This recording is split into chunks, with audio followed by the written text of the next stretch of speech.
ओम नमो भगवते वासुदेवाय नमो नमः। जय श्री कृष्णा। आज की वीडियो में हम सुनेंगे श्री सत्यनारायण भगवान व्रत कथा संपूर्ण 5 अध्याय हिंदी में। मित्रों, शास्त्रों में बताया गया है कि सत्यनारायण व्रत कथा का पाठ करने से व्यक्ति को 1000 यज्ञ करने के बराबर पुण्य फल की प्राप्ति होती है। सत्यनारायण भगवान व्रत कथा में भगवान विष्णु के सत्य स्वरूप के बारे में बताया गया है। इस व्रत का पाठ करने से घर में सुख समृद्धि का वास होता है और भगवान विष्णु की कृपा सदा सर्वदा के लिए बनी रहती है। तो चलिए श्री विष्णु भगवान का हृदय से नमन करते हुए श्री सत्यनारायण भगवान के सभी 5 अध्यायों का श्रवण प्रारंभ करते हैं। तो एक बार प्रेम से बोलिए, श्री सत्यनारायण भगवान की जय। एक समय की बात है, नैमिषारण्य तीर्थ में शौनक आदि 88,000 ऋषियों ने श्री सूत जी से पूछा, हे प्रभु, इस कलयुग में वेद विद्या रहित मनुष्यों को प्रभु भक्ति किस प्रकार प्राप्त हो सकती है तथा उनका उद्धार कैसे होगा? हे मुनि श्रेष्ठ, कोई ऐसा तप बताइए जिससे थोड़े समय में ही पुण्य मिले और मनोवांछित फल की प्राप्ति भी हो जाए। इस प्रकार की कथा सुनने की हम इच्छा रखते हैं। सर्वशास्त्रों के ज्ञाता सूत जी बोले, हे वैष्णवों में पूज्य, आप सभी ने प्राणियों के हित की बात पूछी है, इसलिए मैं एक ऐसे श्रेष्ठ व्रत को आप लोगों को बताऊंगा जिसे नारद जी ने लक्ष्मी नारायण जी से पूछा था और स्वयं लक्ष्मीपति ने मुनि श्रेष्ठ नारद जी से इसका विस्तार पूर्वक वर्णन किया था। अब आप सभी भी इसे ध्यान पूर्वक सुनिए। एक समय की बात है, योगीराज नारद जी दूसरों के हित की इच्छा के लिए अनेकों लोकों में घूमते हुए मृत्यु लोक में आ पहुंचे। यहाँ उन्होंने अनेक योनियों में जन्मे प्राय सभी मनुष्यों को अपने कर्मों द्वारा अनेक दुखों से पीड़ित देखा।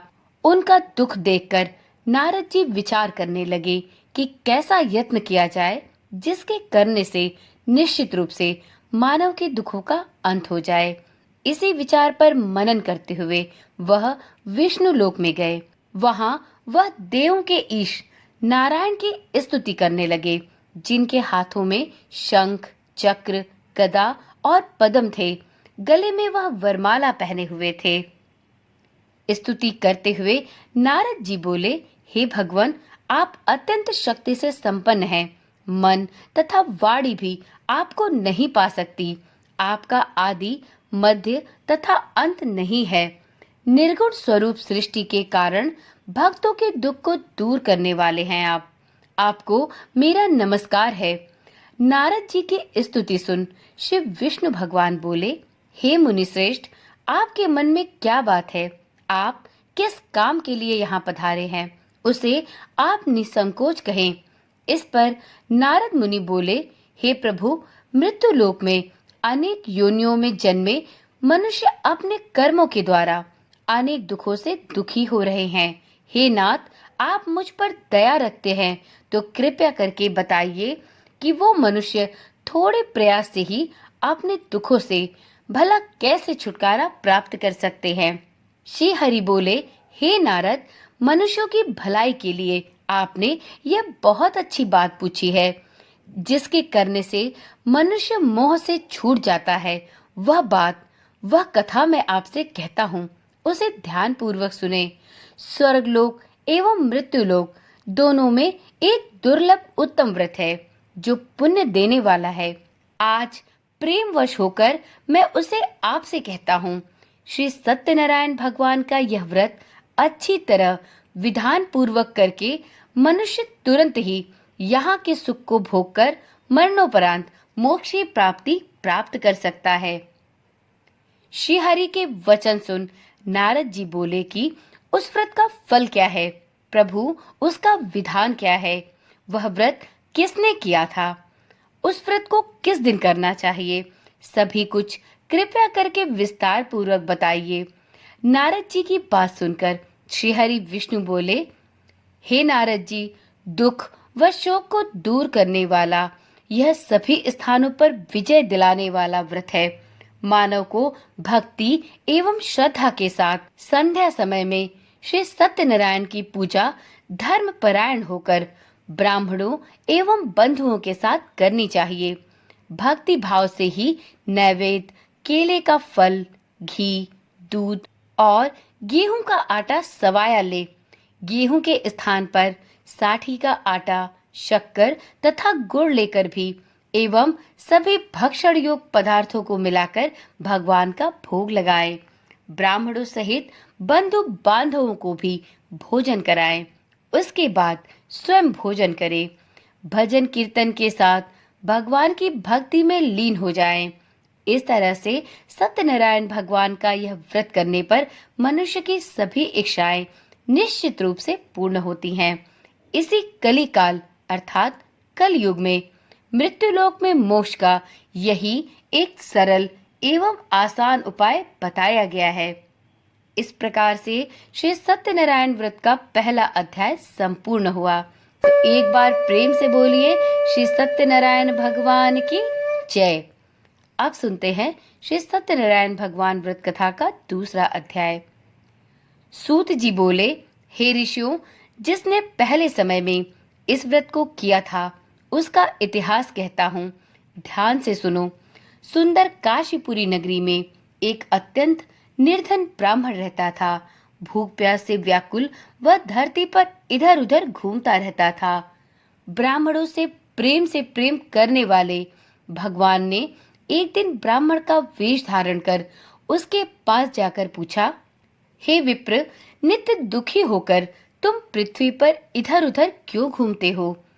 इस पर दीन ब्राह्मण बोला, मैं निर्धन ब्राह्मण हूँ, भिक्षा के लिए धरती पर घूमता रहता हूँ। हे भगवान, यदि आप इसका कोई उपाय जानते हो तो बताएं। वृद्ध ब्राह्मण ने कहा, सत्यनारायण भगवान मनोवांछित फल देने वाले हैं, इसलिए हे विप्र, तुम्हें उनका पूजन करना चाहिए। इसको करने से मनुष्य सभी दुखों से मुक्त हो जाता है। वृद्ध ब्राह्मण बनकर आए सत्यनारायण भगवान उस निर्धन ब्राह्मण को व्रत का सारा विधान बताकर अंतर ध्यान हो गए। ब्राह्मण मन ही मन सोचने लगा कि जिस व्रत को वृद्ध ब्राह्मण करने को कह गया, मैं उसे जरूर करूंगा। यह निश्चय करने के बाद उसे पूर्ण रात्रि नींद नहीं आई। वह सवेरे उठकर सत्यनारायण भगवान के व्रत का निश्चय करके भिक्षा याचन के लिए चला गया। उस दिन निर्धन ब्राह्मण को भिक्षा में बहुत धन मिला, जिससे उसने बंधु बांधवों के साथ मिलकर श्री सत्यनारायण भगवान का व्रत संपन्न किया। भगवान सत्यनारायण का व्रत संपन्न करके वह निर्धन ब्राह्मण सभी दुखों से छूट गया और अनेक प्रकार की संपत्तियों से युक्त हो गया। उसी समय से यह ब्राह्मण हर माह इस व्रत को करने लगा। इस तरह से सत्यनारायण भगवान के व्रत को जो मनुष्य करेगा, वह सभी प्रकार के दुखों से छुटकर इस पृथ्वी के सुखों को भोगकर मृत्यु उपरांत मोक्ष गति को प्राप्त होगा। जो मनुष्य इस व्रत को करेगा, वह भी सभी दुखों से मुक्त हो जाएगा। सूत जी बोले कि इस तरह से नारद जी से नारायण जी का कहा हुआ श्री सत्यनारायण व्रत को मैंने आपसे कहा। हे विप्रो, मैं अब और क्या कहूँ? ऋषि बोले, हे मुनिवर, संसार में उस विप्र से सुनकर और किस किसने इस व्रत को किया, हम सब इस बात को भी सुनना चाहते हैं। इसके लिए हमारे मन में श्रद्धा का भाव है। सूत जी बोले, हे मुनियों, जिसने इस व्रत को किया, वे सब ध्यान पूर्वक सुनो। एक समय वही विप्र धन और ऐश्वर्य के अनुसार अपने बंधु बांधवों के साथ इस व्रत को करने को तत्पर हुआ। उसी समय एक लकड़ी बेचने वाला बूढ़ा आदमी आया और लकड़ियां बाहर रखकर अंदर ब्राह्मण के घर में गया। प्यास से दुखी वह लकड़हारा उनको व्रत करते देख विप्र को नमस्कार कर पूछने लगा कि आप यह क्या कर रहे हैं? तो उन्होंने बताया कि मैं सत्यनारायण भगवान का व्रत कर रहा हूँ। उनके ऐसा कहने पर उस लकड़हारे ने जिज्ञासा पूर्वक पूछा, हे विप्र महोदय, इसे करने से क्या फल मिलेगा? कृपया मुझे यह भी बताएं। ब्राह्मण ने कहा कि यह व्रत सभी मनोकामनाओं को पूर्ण करने वाला एक अत्यंत चमत्कारिक व्रत है। इस व्रत को करने से सत्यनारायण भगवान की कृपा प्राप्त होती है। इनकी कृपा से ही मेरे घर में धन धान्य आदि की वृद्धि हुई है। विप्र से सत्यनारायण व्रत के बारे में जानकर लकड़हारा बहुत प्रसन्न हुआ। चरणामृत लेकर एवं प्रसाद खाने के बाद वह अपने घर वापस लौट गया।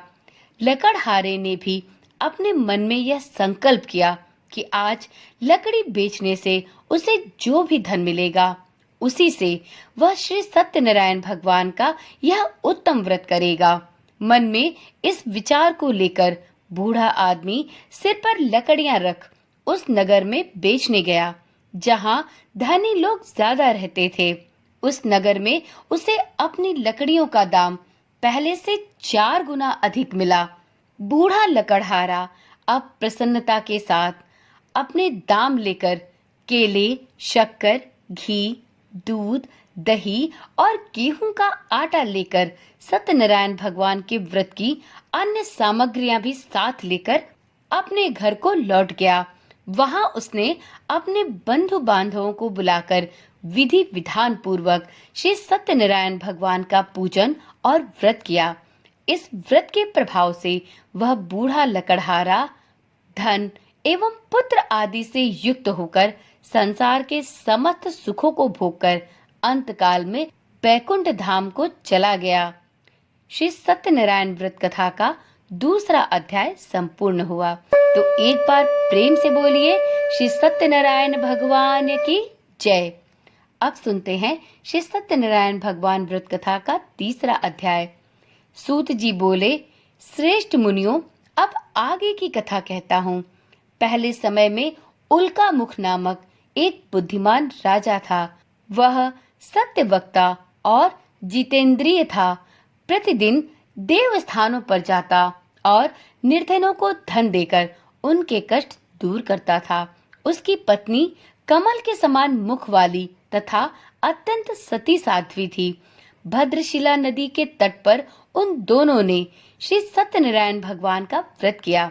उसी समय साधु नाम का एक वैश्य वहां आया।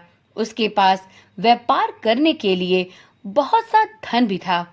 राजा को व्रत करते देखकर वह विनय के साथ पूछने लगा, हे राजन, भक्ति भाव से पूर्ण होकर आप यह क्या कर रहे हैं? मैं सुनने की प्रबल इच्छा रखता हूँ। कृपया करके आप मुझे बताएं। राजा ने कहा, हे सज्जन पुरुष, अपने बंधु बांधवों के साथ पुत्र आदि की प्राप्ति के लिए एक महाशक्तिमान श्री सत्यनारायण भगवान का व्रत एवं पूजन कर रहा हूँ। राजा के वचन सुन साधु आदर से बोला, हे राजन, मुझे इस व्रत का सारा विधान कहिए। आपके कथनानुसार मैं भी इस व्रत को अवश्य करूंगा। मेरी भी संतान नहीं है और इस व्रत को करने से निश्चित रूप से मुझे संतान की प्राप्ति होगी। राजा से व्रत का सारा विधान सुनकर वह व्यापारी अपने व्यापार से निवृत्त हो अपने घर को वापस पहुंचा। साधु वैश्य ने अपनी पत्नी को संतान देने वाले इस महान व्रत का वर्णन कह सुनाया और उससे कहा कि जब मेरी संतान होगी तब मैं इस व्रत को अवश्य धारण करूंगा। साधु ने इस तरह के वचन अपनी पत्नी लीलावती से कहे। एक दिन लीलावती पति के साथ आनंदित हो सांसारिक धर्म में प्रवृत्त होकर सत्यनारायण भगवान की कृपा से गर्भवती हो गई। 10वें महीने में उसके गर्भ से एक सुंदर कन्या ने जन्म लिया। दिनों दिन वह ऐसे बढ़ने लगी जैसे कि शुक्ल पक्ष का चंद्रमा बढ़ता है।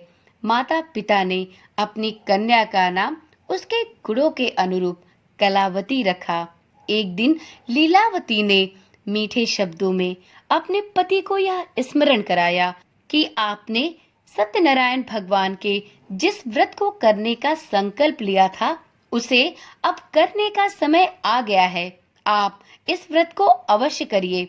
साधु बोला, हे प्रिय, इस व्रत को मैं उसके विवाह पर करूंगा।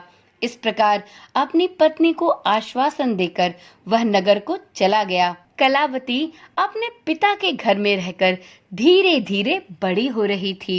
साधु वैश्य ने एक बार नगर में अपनी कन्या को उसकी सखियों के साथ देखा तो उसे यह भान हुआ कि उसकी पुत्री अब विवाह योग्य हो गई है।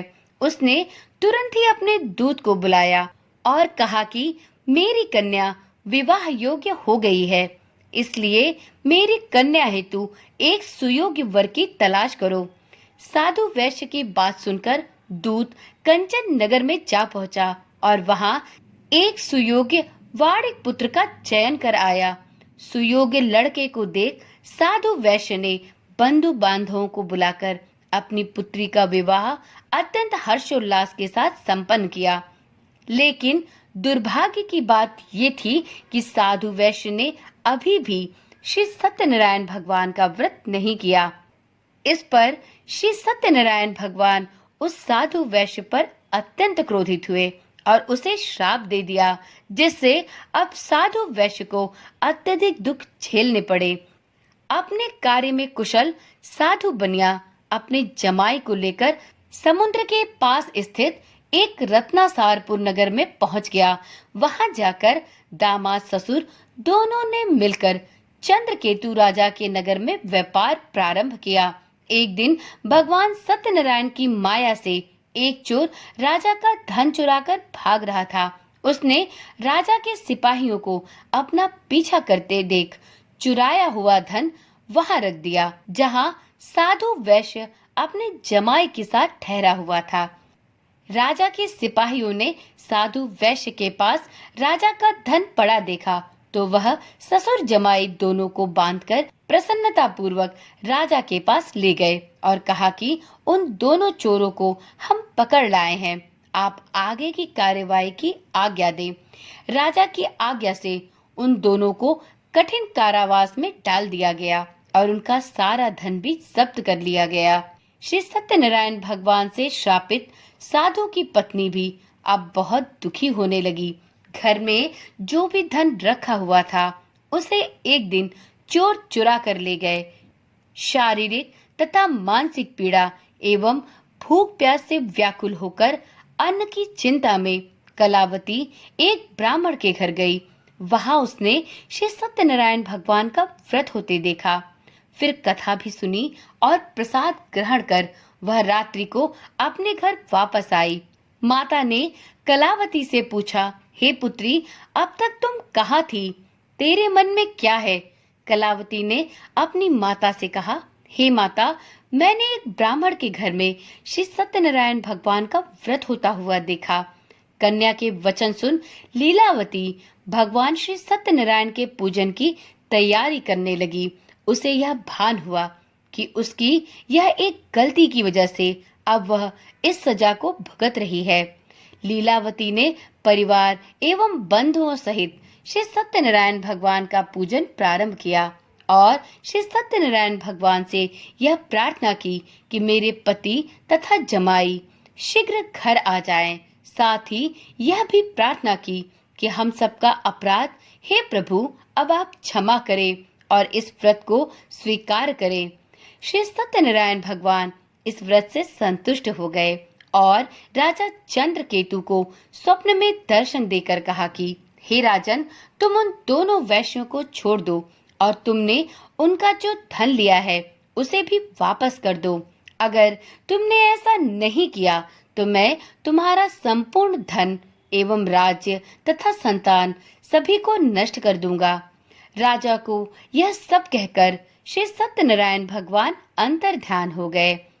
प्रातःकाल जब राजा की सभा लगी तो राजा ने अपने स्वप्न को याद करते हुए अपने सैनिकों से बोला कि वणिक पुत्रों को कैसे मुक्त करके इस सभा में लाओ। दोनों ने आते ही राजा को प्रणाम किया। राजा उन वैश्य से मीठी वाणी में बोला, हे महानुभावों, भाग्यवश ऐसा कठिन दुख तुम्हें प्राप्त हुआ है, लेकिन अब तुम्हें कोई भय नहीं है। ऐसा कहकर राजा ने उन दोनों को नए वस्त्र आभूषण दिए और जितना धन उनका लिया था उससे दुगना धन करके उन्हें वापस कर दिया और इस प्रकार से दोनों ससुर जमाई अपने घर को वापस चल दिए। श्री सत्यनारायण व्रत कथा का तीसरा अध्याय संपूर्ण हुआ। तो एक बार प्रेम से बोलिए श्री सत्यनारायण भगवान की जय। अब सुनते हैं श्री सत्यनारायण भगवान व्रत कथा का चौथा अध्याय। सूत जी बोले, वैश्य ने मंगलाचार कर अपनी यात्रा आरंभ की और अपने नगर की ओर चल दिए। उनके थोड़ी दूर जाने पर एक दंडी वेशधारी श्री सत्यनारायण ने उनसे पूछा, हे साधु, तेरी नाव में क्या है? अभिमानी वणिक हंसता हुआ बोला, हे दंडी महाराज, आप क्यों पूछते हो? क्या धन लेने की इच्छा है? मेरी नाव में तो बेल व पत्ते भरे हुए हैं। वैश्य के इस प्रकार के वचन सुन भगवान बोले, तुम्हारा वचन सत्य हो। दंडी ऐसे वचन कहकर वहां से दूर चले गए। कुछ दूर जाकर समुद्र के किनारे जाकर बैठ गए। दंडी के जाने के बाद साधु वैश्य ने नित्य क्रिया के पश्चात नाव को ऊंची उठते देखकर अचंभा माना और नाव में बेल पत्ते आदि देख वह मूर्छित होकर जमीन पर गिर पड़ा। मूर्छा खुलने पर वह अत्यंत शोक में डूब गया। तब उसका दामाद बोला कि आप शोक न मनाएं, यह दंडी का शाप है, इसलिए हमें उनकी शरण में ही जाना चाहिए, तभी हमें इस श्राप से मुक्ति मिलेगी। दामाद की बात सुनकर वह दंडी के पास पहुंचा और अत्यंत भक्ति भाव से दंडी स्वामी को नमस्कार करके बोला, मैंने आपसे जो जो असत्य वचन कहे थे उनके लिए प्रभु मुझे क्षमा कर दे। ऐसा कहकर महान शोकातुर होकर वह रोने लगा। तब दंडी भगवान बोले, हे वणिक पुत्र, मेरी आज्ञा से बार बार तुम्हें दुख की प्राप्ति हो रही है। तुम मेरी पूजा से विमुख हुए। साधु वैश्य बोला, हे भगवान, आपकी माया से ब्रह्मा आदि देवता भी आपके रूप को नहीं जानते, तब भला मैं अज्ञानी इसमें कैसे समर्थ हो सकता हूँ? कृपया आप प्रसन्न होइए। अब मैं अपने सामर्थ्य के अनुसार आपकी पूजा यथाशीघ्र करूंगा। मेरी रक्षा करे और मेरी नौका और मेरे धन धान्य को कृपा करके आप पहले जैसा कर दे। साधु वैश्य के भक्ति पूर्वक वचन सुनकर भगवान सत्यनारायण को उस वैश्य पर दया आ गई। भगवान सत्यनारायण उस वैश्य साधु से प्रसन्न हो गए और उसकी इच्छा अनुसार उसे वरदान देकर अंतर ध्यान हो गए। ससुर जमाई जब नाव पर आए तो नाव अब धन से भरी हुई थी। फिर वहीं अपने अन्य साथियों के साथ उन्होंने सत्यनारायण भगवान का पूजन करके अपने नगर की ओर प्रस्थान किया। जब नगर के नजदीक पहुंचे तो दूत को घर पर खबर करने के लिए भेज दिया। दूत साधु की पत्नी को प्रणाम कर कर कहता है कि मालिक अपने दामाद सहित नगर के निकट आ गए हैं। दूत की बात सुन साधु की पत्नी लीलावती ने बड़े हर्ष के साथ सत्यनारायण भगवान का पूजन कर अपनी पुत्री कलावती से कहा कि मैं अपने पति के दर्शन को चाहती हूँ, तू कार्य पूर्ण कर शीघ्र आ जाना। माता के ऐसे वचन सुनकर कलावती पूजा क्रिया संपन्न होने के बाद शीघ्रता में प्रसाद छोड़कर अपने पति के पास चली गई। प्रसाद की अवज्ञा के कारण श्री सत्यनारायण भगवान उससे रुष्ट हो गए और नाव सहित उसके पति को पानी में डुबो दिया। कलावती अपने पति को वहां न पाकर रोती हुई जमीन पर गिर पड़ी। नौका को डूबा हुआ देख एवं कन्या को रोता देख साधु वैश्य दुखी होकर बोला कि हे प्रभु, मुझसे तथा मेरे परिवार से जो भूल चूक हुई है उसे कृपया करके क्षमा करे। साधु वैश्य के 3 वचन सुनकर श्री सत्यनारायण भगवान प्रसन्न हुए और आकाशवाणी हुई, हे साधु, तेरी कन्या मेरे प्रसाद को छोड़कर यहाँ आई है, इसलिए उसका पति अदृश्य हो गया है। यदि वह घर जाकर प्रसाद खाकर लौटती है तो उसे उसका पति अवश्य मिलेगा। ऐसी आकाशवाणी सुन कलावती अपने घर पहुंचकर श्री सत्यनारायण भगवान के प्रसाद को ग्रहण करती है और उसके पश्चात अपने पति के दर्शन करती है। इसके पश्चात साधु वैश्य अपने बंधु बांधवों सहित श्री सत्यनारायण भगवान का विधि विधान से पूजन करता है। इस प्रकार से इस लोक के सुखों को भोगकर वह अंत में स्वर्ग को प्राप्त करता है। श्री सत्यनारायण व्रत कथा का 4वां अध्याय संपूर्ण हुआ। तो एक बार प्रेम से बोलिए श्री सत्यनारायण भगवान की जय। अब सुनते हैं श्री सत्यनारायण भगवान की व्रत कथा का 5वां और अंतिम अध्याय। सूत जी बोले, हे ऋषियों, मैं और भी एक कथा सुनाता हूँ, उसे भी ध्यान पूर्वक सुनो। प्रजा पालन में लीन तुंगध्वज नामक एक राजा था। उसने भी भगवान का प्रसाद त्याग कर बहुत ही दुख सहन किया। एक समय वह वन में जाकर वन्य पशुओं को मारकर वह बड़ के पेड़ के नीचे आया। वहां उसने ग्वालों को भक्ति भाव से अपने बंधु बांधवों सहित सत्यनारायण भगवान का पूजन करते देखा। अभिमानवश राजा ने देखा कि वहां पर सत्यनारायण भगवान की पूजा हो रही है, परंतु फिर भी वह पूजा स्थान पर नहीं गया और ना ही उसने भगवान को प्रणाम किया। ग्वालों ने राजा को प्रसाद दिया, लेकिन उसने वह प्रसाद भी नहीं ग्रहण किया और प्रसाद को वहीं छोड़कर वह अपने नगर को वापस चला गया। जब वह नगर में पहुंचा तो वहां सब कुछ तहस नहस हुआ पाया। तो वह शीघ्र ही समझ गया कि यह सब भगवान सत्यनारायण ने ही किया है। वह दोबारा उन ग्वालों के पास पहुंचा और अपनी गलती की क्षमा याचना करते हुए विधि पूर्वक श्री सत्यनारायण भगवान को प्रणाम करके उनके प्रसाद को ग्रहण किया। तो श्री सत्यनारायण भगवान की कृपा से उसके राज्य में सब कुछ पहले जैसा हो गया। इस प्रकार से दीर्घ काल तक सुखों को भोगने के बाद वह राजा मरणोपरांत स्वर्गलोक को प्राप्त हुआ। इस प्रकार से जो भी कोई मनुष्य परम दुर्लभ इस व्रत को धारण करता है तो उसे भगवान सत्यनारायण की अनुकंपा अवश्य ही प्राप्त होती है। उसे श्री सत्यनारायण की अनुकंपा से धन धान्य की प्राप्ति होती है।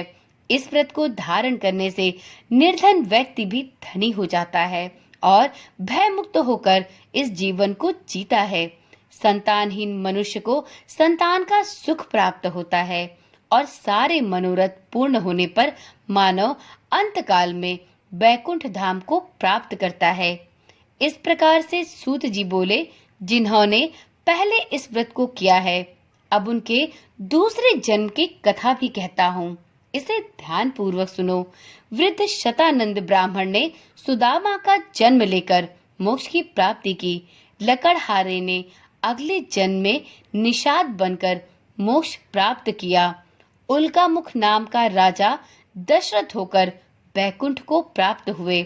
साधु नाम के वैश्य ने मोर ध्वज बनकर अपने पुत्र को आरे से चीरकर मोक्ष गति को प्राप्त किया। महाराज तुंगध्वज ने स्वयंभू होकर भगवान में भक्ति युक्त होकर कर्म कर मोक्ष की प्राप्ति की। तो इस प्रकार से जिन लोगों ने श्री सत्यनारायण भगवान की व्रत कथा सुनी, श्री सत्यनारायण भगवान का व्रत किया, उन्होंने इस जन्म के सुखों को भोग कर मृत्यु उपरांत वैकुंठ लोक की प्राप्ति की। इस प्रकार से श्री सत्यनारायण व्रत कथा का 5वां अध्याय संपूर्ण हुआ। तो एक बार प्रेम से बोलिए श्री सत्यनारायण भगवान की जय। तो चलिए मित्रों, आज की वीडियो यहीं पर समाप्त करते हैं।